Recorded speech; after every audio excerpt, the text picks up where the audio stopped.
Bakit nga ba ayaw ni Miguel Tan Felix na makasosyo sa negosyo si Isabel Ortega? Sinuportahan ni Derek Monasterio at Miguel Tan Felix ang bagong kumpanyang itinatag ng kani-kanilang kasintahan. Noong Linggo ika-16 ng Setyembre taong 2023, taimtim na pinasinayaan ang pagbubukas ng Nailandia Nail Studio at Body Spa sa Terrazzo sa Tomas Morato, Quezon City. Ang magkakaibigang sina Isabel Ortega, El Villanueva, at Sofia Senador Eren ang may-ari nito. Habang nagtutulungan sa Volts 5 Legacy, naging malapit ang tatlong kapuso actress na ito, at kalaunan ay bumuo sila ng isang korporasyon para ilunsad ang kanilang kumpanya. Sinigurado nilang marami pa pagkatapos magsimula sa nail salon. Ang sitwasyong ito ay pinaganda pa ng walang patid na suporta ni Miguel kay Isabel at sa suporta ni Derek kay Elle. Sumigaw si Derek ng "I love you" habang nagpasalamat si Elle sa lahat ng mga dumalo. Dahil dito, nagsimulang magtanong ang mga tao kay Miguel kung sinabi rin ba niya ang "I love you" pagkatapos magsalita ni Isabel.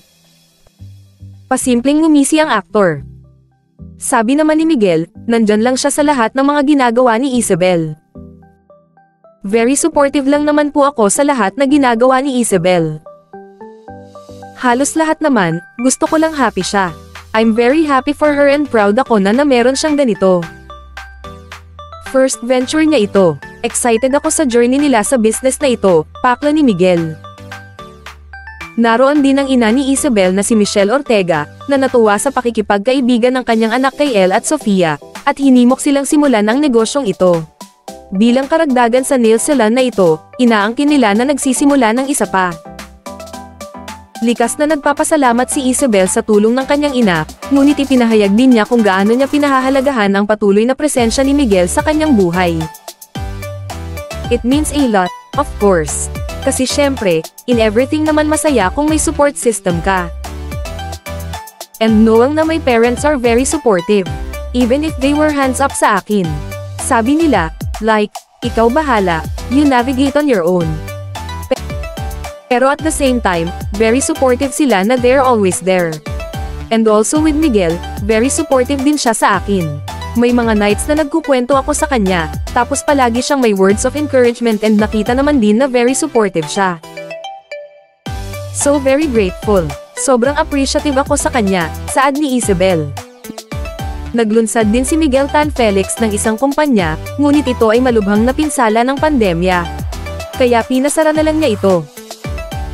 Ngayon pa lang, gusto na niyang mag-concentrate sa kanyang pag-aaral sa pelikula. Kaya hindi siya nagsimula ng negosyo.